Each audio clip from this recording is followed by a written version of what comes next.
దేవునికి స్తోత్రం. ప్రియమైన బిడ్డలారా, ఈరోజు మనము దెబోరా గురించి తెలుసుకుందాము. ఎప్పుడైతే ఇశ్రాయేలీయులు ఐగుప్తు దేశంలో దాస్యముగా ఉన్నారో ఉండి యెహోవాకు మొరపెట్టగా యెహోవా వారి మొరను ఆలకించి మోషేను నాయకుడిగా ఉంచి వారిని దాస్యం నుండి విడిపించుటకు దేవుడు మోషేను వాడుకున్నాడు. మోషే పాలుతెన్నులు ప్రవహించు కనాను చేరకముందే మృతి పొందుట ద్వారా యెహోషువను లేవనెత్తి వాడుకున్నాడు. అతను కనాను దేశంలోకి వారిని చేర్చిన తర్వాత వారందరికీ స్వాస్థ్యంను పంచిపెట్టినాడు. ఆ తరువాత యెహోషువ మృతి పొందగా వారు యెహోవాను విసర్జించి బయలుదేవతలను అష్టరోతును పూజించినారు. కాబట్టి యెహోవా కోపాగ్ని మండి వారిని దోచుకుని వారిని అప్పగించెను.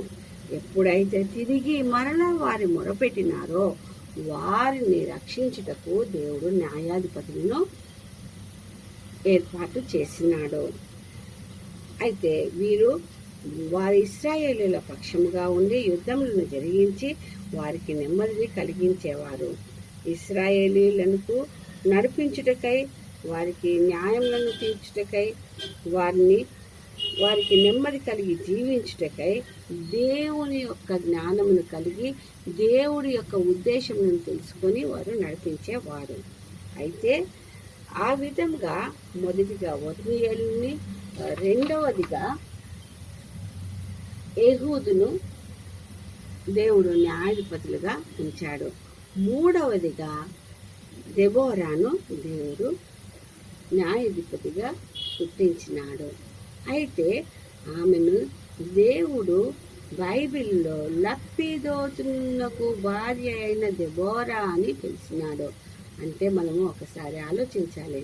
పరిశుద్ధాత్మ దేవుని ద్వారా దెబోరాను భర్త పేరుతో సహా పిలువబడ్డది. అంటే ఆమెకు కుటుంబం ఉన్నది, భర్తకు లోబడి ఉన్నది, జ్ఞానవంతురాలుగా ఇల్లు కట్టుకుంటూ ఉన్నది, యెహోవాకు లోబడి భయభక్తురాలై జీవిస్తూ ప్రతి ఒక్కరిని ఆదరిస్తూ కుటుంబంలోనూ సమాజంలోనూ సుబుద్ధి కలిగి జీవించిందని మనకు అర్థమవుతుంది. అదేవిధంగా ఆమె ప్రవక్తిలాగా కూడా ఉన్నది. ఆమె దేవుని యొక్క ఉద్దేశ్యములను తెలుసుకొనుటకై వేచి ఉండి వాటిని గ్రహించి వాటిని కనుపరచగా వాటిని ఉన్నది ఉన్నట్టుగా జనులకు తెలియజేసి వారిని దేవుని యొక్క మార్గంలో నడిపించినది. ఆ విధంగా ఆమె ప్రవక్తిలాగా వ్యవహరించింది. పరిశుద్ధ గ్రంథంలో 14 మంది ప్రవక్తలు ఉన్నారు. అందులో దెబోరా ఒక ఆమె. అదేవిధంగా ఈమె న్యాయాధిపతురాలుగా ఉన్నది. ఈమె ఇశ్రాయేలులకు తీర్పు తీర్చేదిగా, న్యాయమును జరిగించేదిగా, తను ఇశ్రాయేలును రక్షించుటలో స్త్రీ అని వెనుకంజ వేయకుండా తనను తాను బలపరుచుకొని తన జనులకు అండగా ఉంటూ వారిని బలపరుస్తూ దేశమును జనులను నెమ్మదిగా ఉంచుటకు న్యాయమును జరిగిస్తూ ఉండేది. ఈమె ఎఫ్రాయిమురాలు.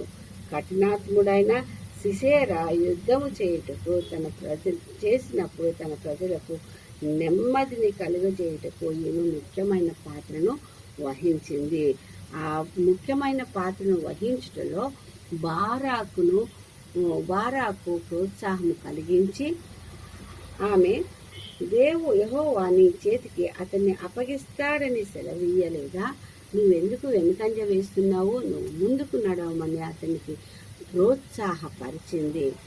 అదే కాకుండా నీవు రాని ఎడల నేను యుద్ధమునకు వెళ్ళను అనగా అగత్యంగా నేను నీతో వచ్చేదనని తనని ప్రోత్సాహపరచుటయే కాకుండా తనతో యుద్ధమునకు వెళ్ళింది. అక్కడ యుద్ధములో దేవుడు యెహోవా సర్వసేనను కలవరపరపగా సిసేరా తన రథము దిగి పారిపోతూ తన సర్వసేనను కత్తి వాతకు పడులాగున పారిపోవచ్చున్నప్పుడు సర్వసేనను కత్తివాతకు పడులాగున ఈమె బారాకును ప్రోత్సాహపరిచింది.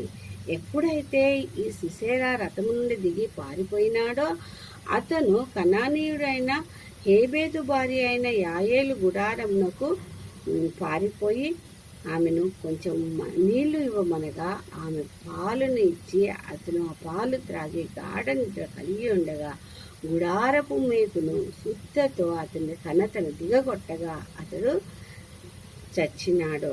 ఆ విధంగా హేబేరు భార్య అయిన యాయేలు ద్వారా యెహోవా సహాయాన్ని ఇచ్చి సిసెరాను చంపిన తరువాత కనాను రాజైన యాబీనును అణచినాడు.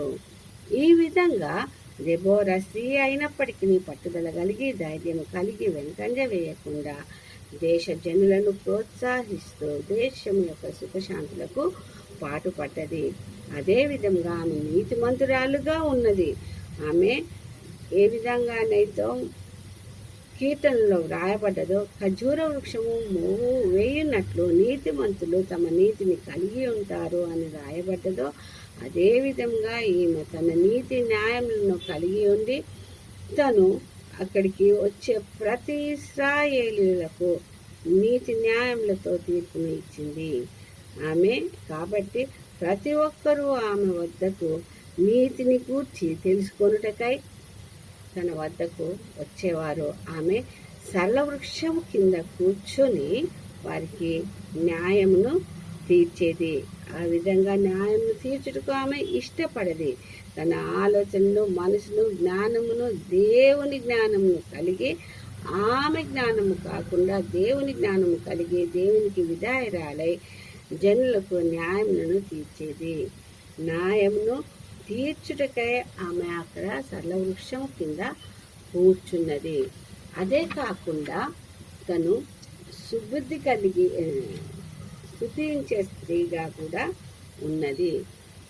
ఎప్పుడైతే సిసెరా చనిపోయినాడో, యుద్ధంలో విజయం నుండి దేశమునకు శాంతులు కలిగినప్పుడు తనును బారాకును ఇద్దరును కలిగి దేవుణ్ణి స్తుతించుటలో అందరి ముందు ఆమె తను దేవునికి మహిమను పరచుటలోను ఆయన చేసిన మేళ్లను తలంచుకున్నటలోను మర్చిపోక సిగ్గుపడక యెహోవాను అందరి ముందు కనపరిచింది. ఎంతో భక్తితో విధేయతలతో కృతజ్ఞతను స్తుతించింది. అటు తర్వాత దేశము 40 సంవత్సరములు నెమ్మది కలిగి ఉన్నది. ఆ విధంగానే చివరిగా దెబోరా అంటే ఏంటో తెలుసా అండి? దెబోరా అంటే తేనెటీగ వంటిది అని అర్థము.